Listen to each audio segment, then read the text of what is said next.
Bienvenue dans cette nouvelle vidéo spéciale Noël.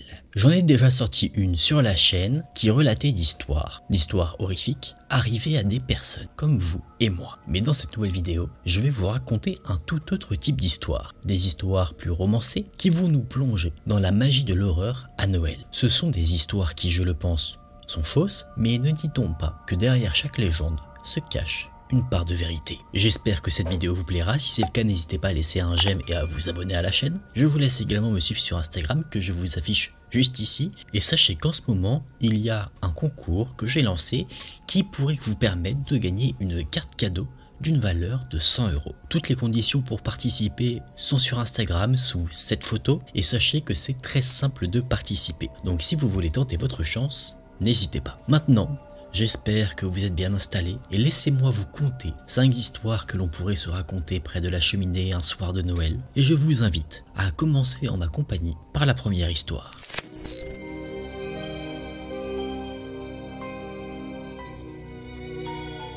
Nous sommes la veille de Noël, le 24 décembre. Une jeune fille, âgée de 11 ans, française, nommée Juliette, décorait son sapin de Noël. Sa maman travaillait en tant qu'infirmière dans un hôpital qui se trouvait non loin du domicile, et dans leur appartement parisien, il n'y avait que Juliette et sa mère. Tard dans la soirée, la mère de Juliette a appelé pour dire que, à cause de son travail, elle allait rentrer un peu plus tard. Juliette a profité de cette soirée en solitaire pour continuer la décoration de son sapin de Noël, avec des guirlandes, plein de décorations que sa mère avait achetées, et au sommet du sapin, elle a placé un petit ange.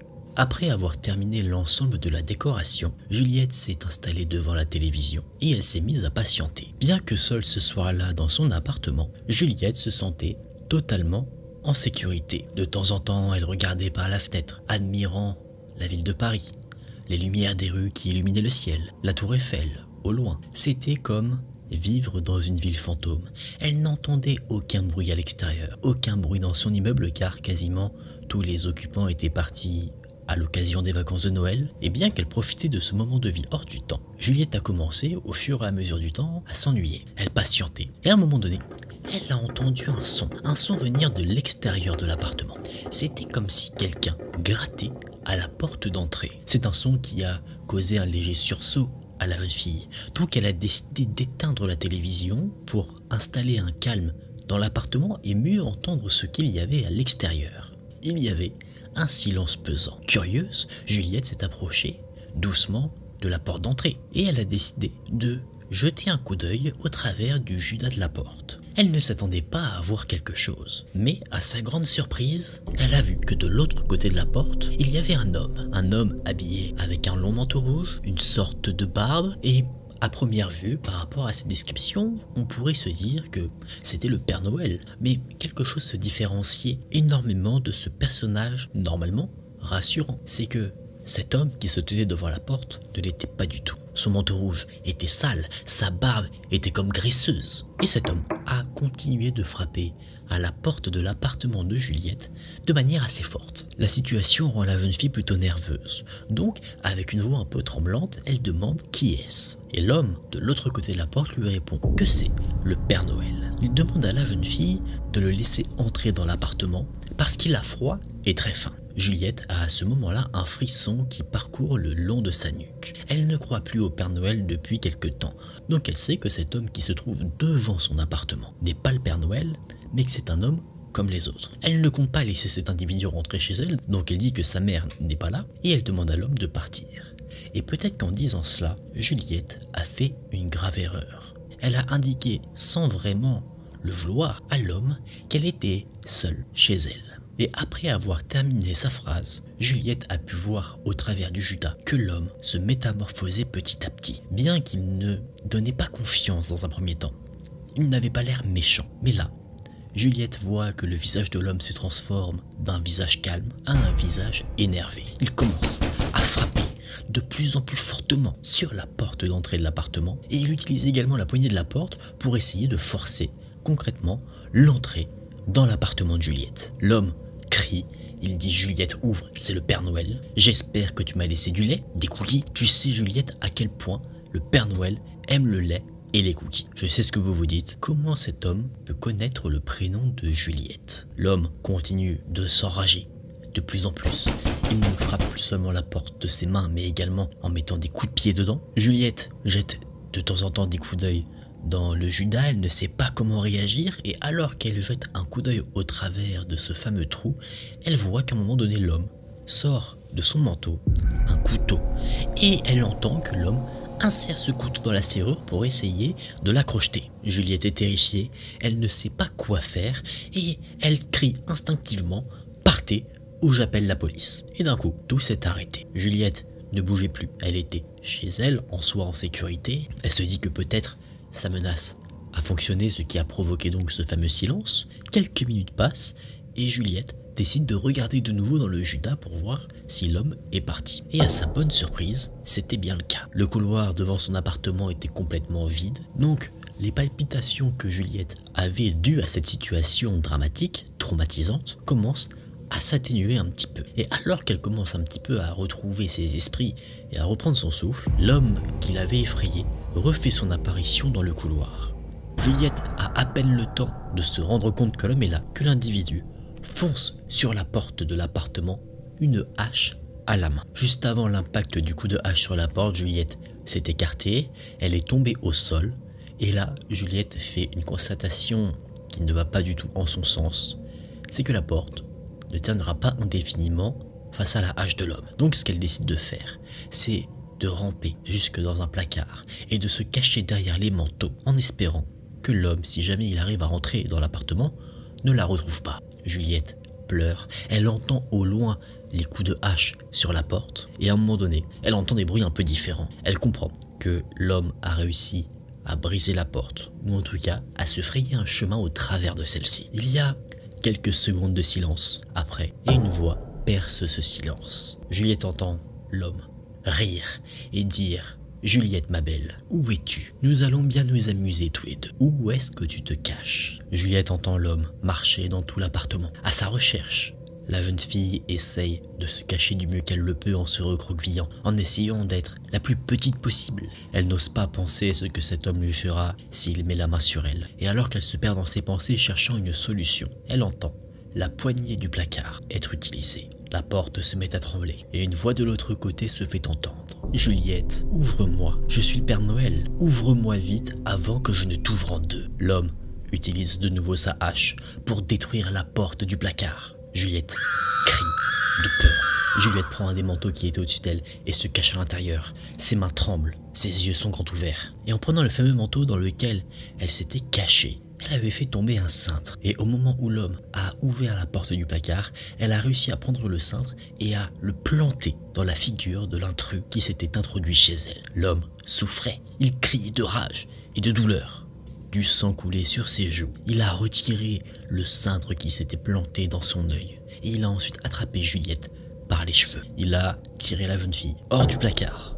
Il l'a bloquée en la maintenant au sol, par la nuque. Le sang qui s'échappait de l'œil percé de l'homme coulait sur la jeune fille. Elle continuait de crier en espérant que quelqu'un puisse l'entendre et lui venir en aide. Et l'homme, ce faux Père Noël, avec un sourire, le sourire le plus malsain du monde, lui a dit « Cette nuit, tu seras privilégiée, ma petite Juliette. J'ai avec moi une liste et je l'ai bien vérifiée. Je suis venu afin de savoir si tu as été une vilaine fille ou une bonne petite fille. Tu peux crier et encore crier, prier pour ta vie. Mais les vilaines filles n'ont que la hache et les bonnes filles, elles, n'ont que le couteau. » Peu après minuit, la mère de Juliette est rentrée chez elle. En arrivant devant la porte de l'appartement, elle a vu celle-ci complètement détruite, réduite en pièces. Elle s'est précipitée à l'intérieur du domicile. L'appartement avait été saccagé. Et c'est en arrivant dans la pièce où il y avait le sapin de Noël que là, elle a fait face à une horreur absolue. L'arbre de Noël était décoré avec les restes de la jeune fille. Et en son sommet se trouvait sa tête.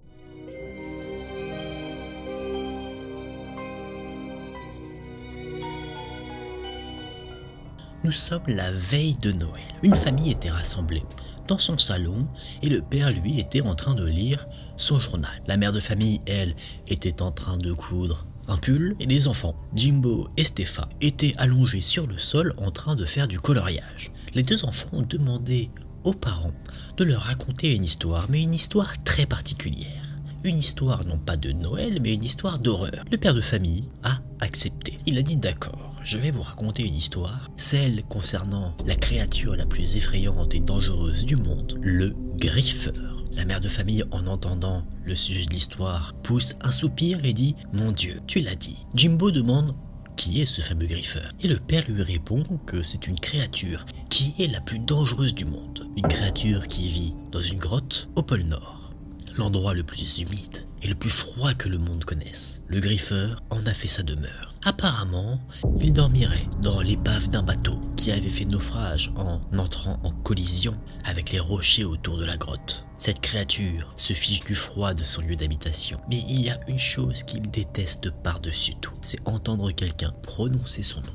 Il a une audition extrêmement précise, très développée, et elle s'améliore à chaque fois que quelqu'un prononce son nom sur terre. Parfois, ses oreilles grandissent tellement qu'il peut s'en servir pour s'envoler. Stéphane dit qu'elle n'aime pas cette histoire. Mais la mère de famille lui dit que maintenant, il est trop tard. Le nom de la créature a déjà été prononcé. Il est probable que la créature soit déjà en route vers le domicile familial et peut se présenter à n'importe quel moment. Le père répond que c'est vrai, mais qu'il est fort probable que ça prenne un long moment. Si l'histoire se termine avant que la créature n'arrive, alors tout devrait bien se passer. Le père demande ensuite si les enfants savent pourquoi le griffeur est appelé ainsi. Évidemment, les enfants ne le savent pas. Eh bien, c'est pour la simple et bonne raison que cette créature a des mains aussi grandes qu'un ballon de basket, des bras aussi longs que des serpents. Une fois qu'il a mis la main sur là où les personnes qui ont prononcé son nom, il ouvre ses mains et il arrache la peau de ses victimes avec les griffes qui se trouvent au bout de ses doigts. Une fois qu'il a fini de s'amuser et d'infliger un supplice infernal à sa victime, là, le griffeur pose chacune de ses mains autour de la tête de la personne qui a prononcé son nom et il effectue une pression si forte qu'au bout d'un certain temps, la tête qui se trouve entre ses mains explose. Une fois qu'il a fini son acte macabre, le griffeur dévore ses victimes.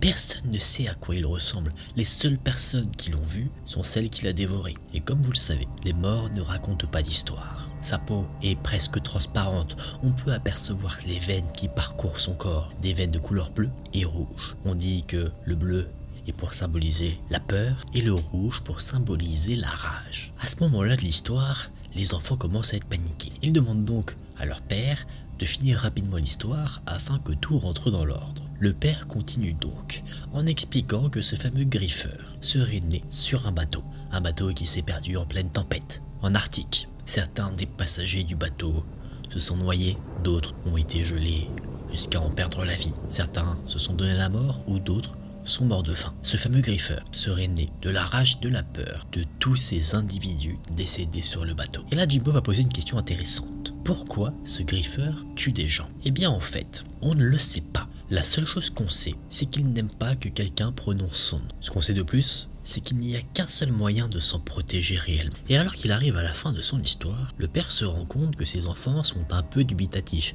un peu horrifiés, mais il remarque que quelque chose ne va pas. Enfin, ne va pas. Il remarque qu'ils ont une attitude assez particulière. Donc le père pose une question très simple. Il dit « Vous ne croyez pas à tout ce que je vous dis ?» Et les enfants répondent à l'unisson que non. Et là, le père rentre dans un énorme fou rire. Il dit que les enfants ont raison de ne pas le croire, car l'histoire qu'il a racontée est une histoire qu'il a inventée de toutes pièces. Il dit qu'aucune créature de la sorte n'existe, et Stéphane lui dit « On s'en doutait, mais raconte-nous la fin de l'histoire, tu ne l'as pas terminée. » Et d'un coup, la porte d'entrée du domicile de la famille s'est ouverte. Un vent glacial a commencé à envahir toute la pièce. De longs bras l'ont traversé, et des mains énormes se sont posées sur la tête du père et la tête de la mère. Les deux enfants, allongés sur le sol, ont assisté à ce spectacle qu'ils ne comprenaient pas. Et d'un coup, et le crâne du père et le crâne de la mère ont explosé sous la pression des deux mains qui s'étaient posées sur eux.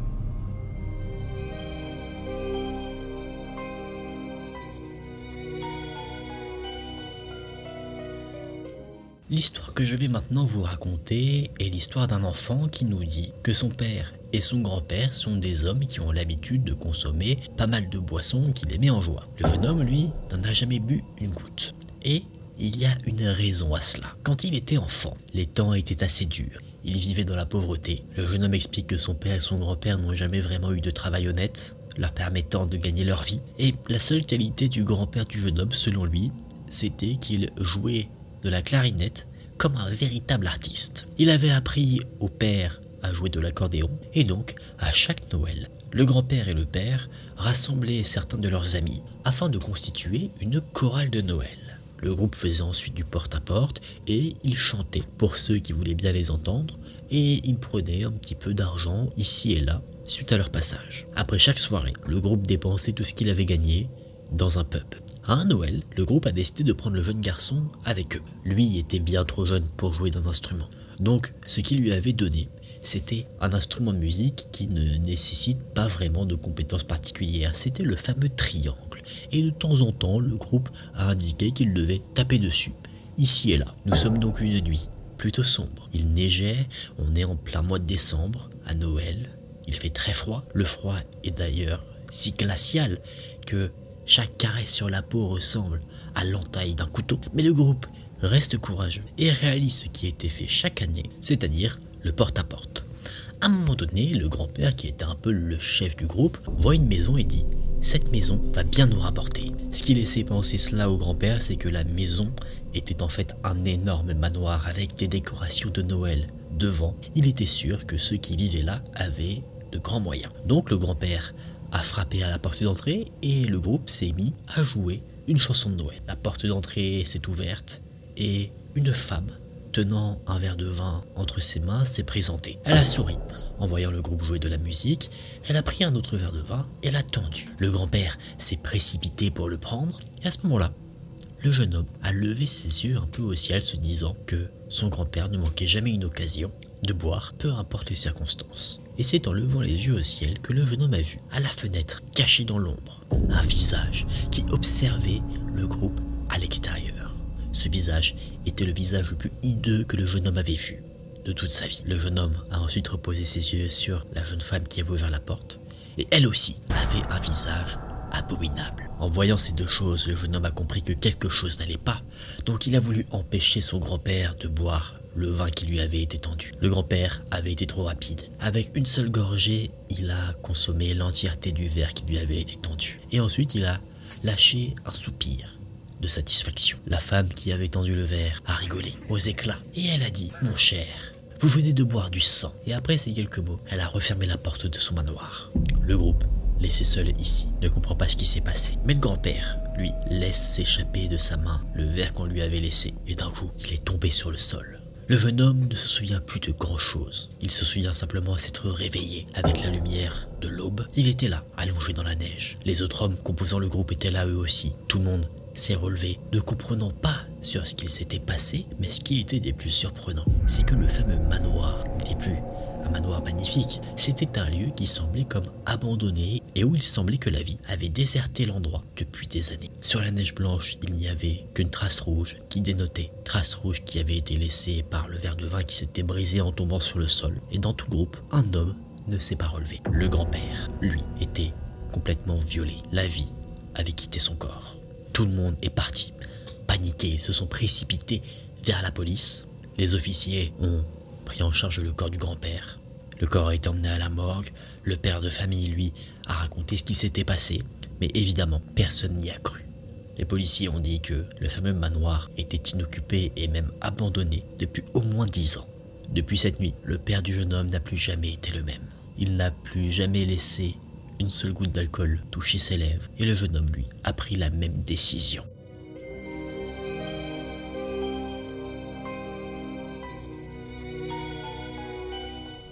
La personne qui nous parle de cette histoire nous dit que un lendemain de Noël, il a trouvé une décoration vraiment belle dans une boîte. Cette décoration contenait une caméra intégrée, ce qui pouvait en soi laisser des souvenirs fabuleux de vacances de Noël. Il a donc acheté cette fameuse découverte qu'il avait fait dans un magasin et il l'a ramenée à la maison. Quelque chose qui coûtait à peine 10 $. Donc c'était une aubaine pour la personne qui raconte cette histoire. Il a gardé la décoration pendant 1 an et il l'avait oubliée jusqu'au Noël qui a suivi. C'était un père de famille qui en a parlé à sa femme, à ses filles et a dit que ça pourrait être amusant de placer cette fameuse décoration avec caméra avec les autres décorations de Noël. Il a réussi à convaincre sa famille en disant qu'avec ça, il pourrait prendre en flagrant délit le Père Noël. Évidemment, le père de famille avait une idée derrière la tête, et une belle idée derrière la tête. Il comptait se déguiser en Père Noël et passer devant la caméra pour montrer à ses enfants que le Père Noël était venu. Les jeunes filles était ravi, très enthousiaste en entendant cette idée, et finalement la caméra a été laissée sur le sapin.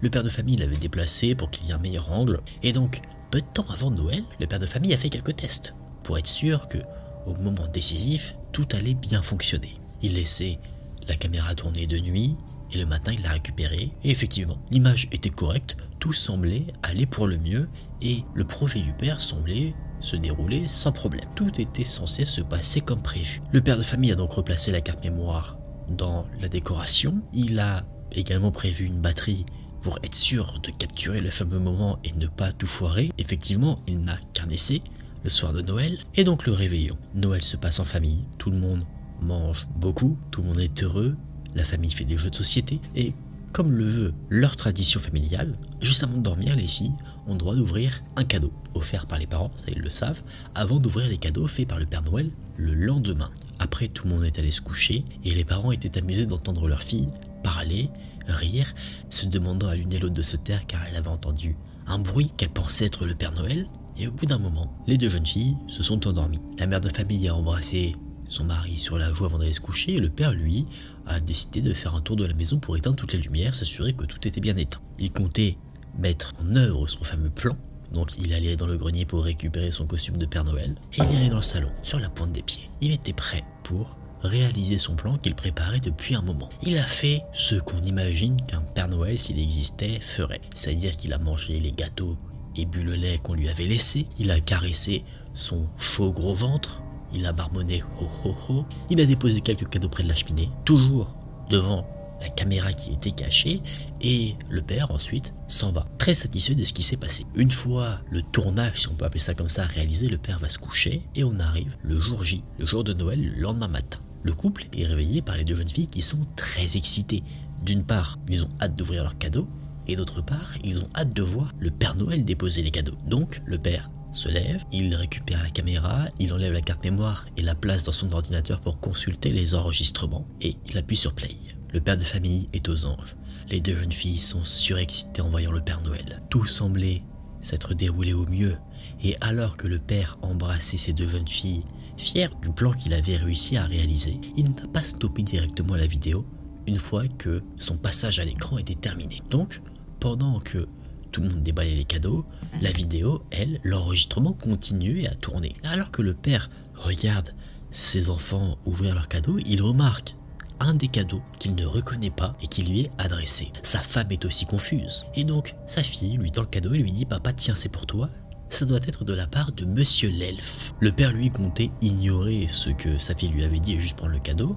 Mais sa femme, elle, a dit « De quel elfe tu parles ?» Et la jeune fille a pointé du doigt l'écran de l'ordinateur où tout le monde avait regardé le passage du Père Noël. Et l'enregistrement s'était terminé. Donc, il n'y avait plus une vidéo qui était diffusée, mais une image qui était en quelque sorte un aperçu de ce qu'il y avait dans la vidéo.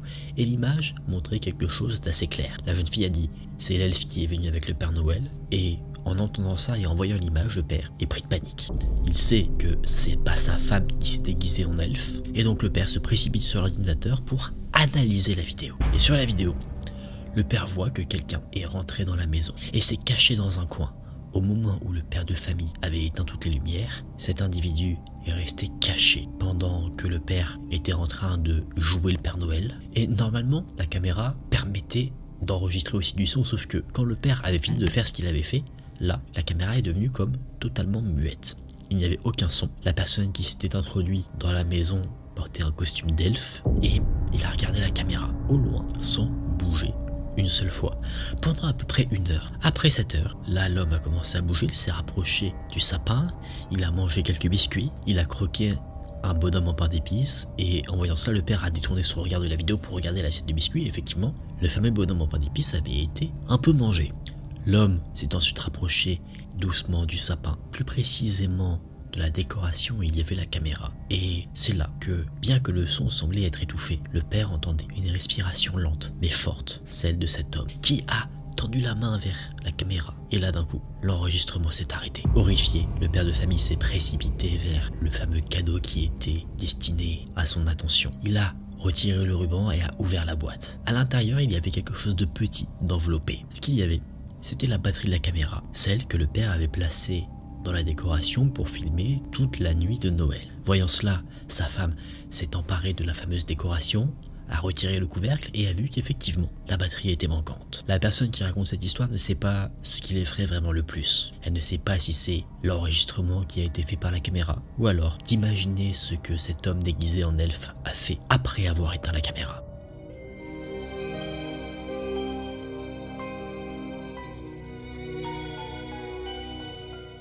Il y avait une petite fille qui avait une grande collection de poupées. À un Noël, elle a vu dans la vitrine d'un magasin une poupée qu'elle trouvait absolument magnifique. Elle la voulait absolument pour compléter sa collection. Cette poupée avait de longs cheveux blonds, une jolie robe bleue, mais la chose qui ressortait vraiment de cette poupée, c'était ses ongles qui étaient avec un vernis violet. Ses parents ne lui ont pas acheté la poupée, en tout cas pas directement, elle l'a eue en guise de cadeau le matin de Noël. Elle était la plus heureuse des jeunes filles. Elle a joué avec toute la journée. Et quand est venu le soir le moment de dormir, elle a placé la poupée juste à côté d'elle, sur une table. Cette nuit-là, la jeune fille a été réveillée par des bruits étranges. Sa chambre était dans la pénombre et alors qu'elle regardait un peu autour d'elle, elle s'est rendue compte que sa poupée avait disparu. La jeune fille, intriguée, est sortie de son lit et elle s'est rendue dans le couloir pour voir d'où venaient ces fameux bruits. Peut-être que ça venait de ses parents, donc elle est allée vers leur chambre. Elle a délicatement ouvert la porte et elle a vu que ses parents dormaient d'un sommeil très profond. Donc la jeune fille a décidé de retourner dans son lit. Au petit matin, elle a été ravie de voir que sa poupée au vernis violet était de retour sur la table à côté d'elle. Donc la jeune fille ne se pose pas plus de questions sur ce qu'il s'est passé pendant la nuit, elle se dit qu'elle a sûrement fait un mauvais rêve. Mais étonnamment, ce matin-là, ses parents n'étaient pas venus la réveiller. Chose qu'ils faisaient assez régulièrement, surtout pendant les périodes de Noël.